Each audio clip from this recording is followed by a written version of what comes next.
Музей боевой славы, посвященный юбилею Победы, появился в средней школе номер 33. Среди экспонатов муляжи и настоящее оружие времен Второй мировой. Коллекцию собирали всем миром. Педагоги, ученики и родители, каждый внес свою посильную лепту.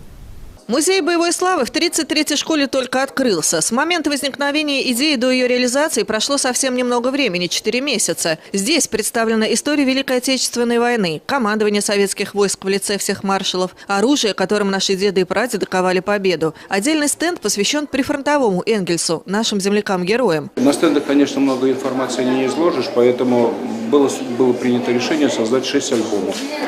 Альбомы, которые посвящены как раз вот этим всем этапам, которые мы хотели бы здесь изложить. За стеклом экспонаты времен Великой Отечественной войны и экспонаты, связанные с последними так называемыми локальными конфликтами. Музейную коллекцию собирали всем миром. Педагоги, ученики, их родители. У многих дома еще хранятся вещи старшего военного поколения. Помогла группа «Поиск» школы поселка Пробуждения, Энгельский краеведческий музей. Праздничная программа, приуроченная к открытию Музея боевой славы, продолжилась в актовом зале 33-й школы. Ветеранов приветствовали стоя. Со сцены вновь и вновь звучали слова благодарности и признательности за их подвиг.